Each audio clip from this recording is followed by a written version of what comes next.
Hello, Achu. Let's understand the question first. The question says a high tension wire is at a high potential with respect to a wire which is well grounded earth wire. You must have seen such wires stretched parallel to the roads.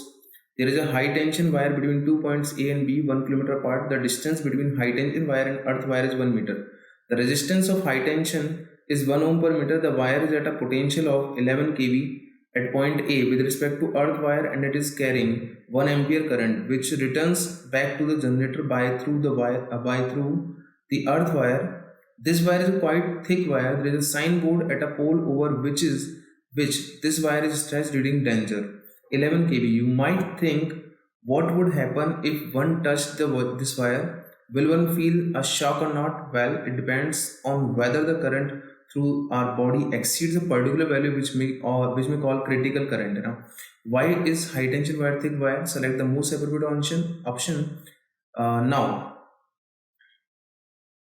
Now in this above question, if the potential difference between high tension at A and corresponding point on earth wire is 11 kV, find the potential difference between point B and the corresponding point on the earth wire.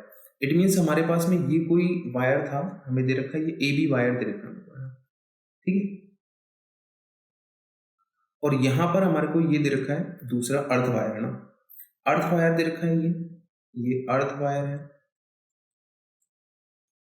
ठीक है, और इधर जो current flow कर रही है वो 1 ampere, ठीक है, और यहां पर हम ऐसा कह सकते हैं कि ये है मेरा ए बी वायर, है ना।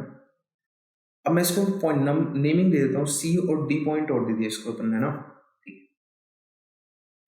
अब देखो, आप ऐसे सोचोगे, अगर मान लीजिए मेरे को ये दे रखा है इसने वी ए डी दे रखा है ना, क्या दे रखा है अपने को, वी ए डी, उसका वैल्यू है 11 kV। कितना है? 11 kV, ठीक है। हमें फाइंड आउट करना है वी बी सी, ओके। अगर मान लीजिए हम लोग यहाँ पर इसको पूरा एक लूप मानते हुए और इसके लिए केवीएल के अकॉर्डिंग अगर हम लोग फाइंड आउट करें इसका, ना, ठीक है, केवीएल लगा लेते हैं इसमें थोड़ा, ठीक है, और इसका रेजिस्टेंस दे रखा है आर, वो दे रखा है 1 ओम पर मीटर दे रखा है ना, दोनों के लिए आर इक्वल टू 1 ओम पर मीटर दे रखा है हमें।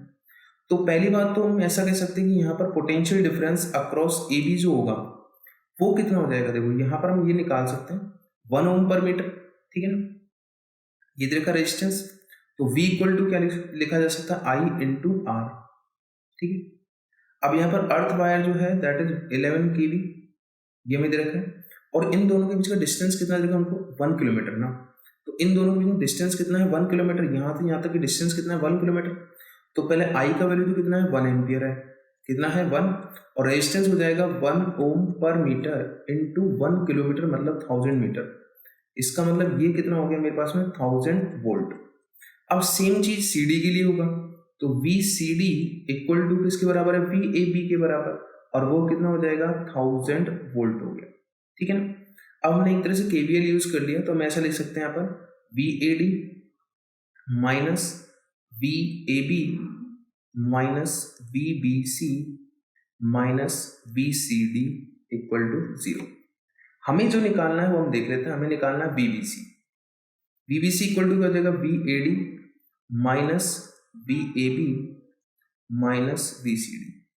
तो वी ए डी का वैल्यू कितना है मेरे को, देखो वी ए डी का वैल्यू कितना है हमको, 11 kV मतलब 11,000, माइनस वी ए बी कितना है 1000, माइनस वी सी डी कितना है दैट इज ऑल्सो 1000, तो आंसर मिलेगा हमको 9000 वोल्ट मतलब 9 kV। तो आंसर रहेगा 9 kV। तो आई होप आपको ये क्वेश्चन समझ में आ गया होगा। Thank you.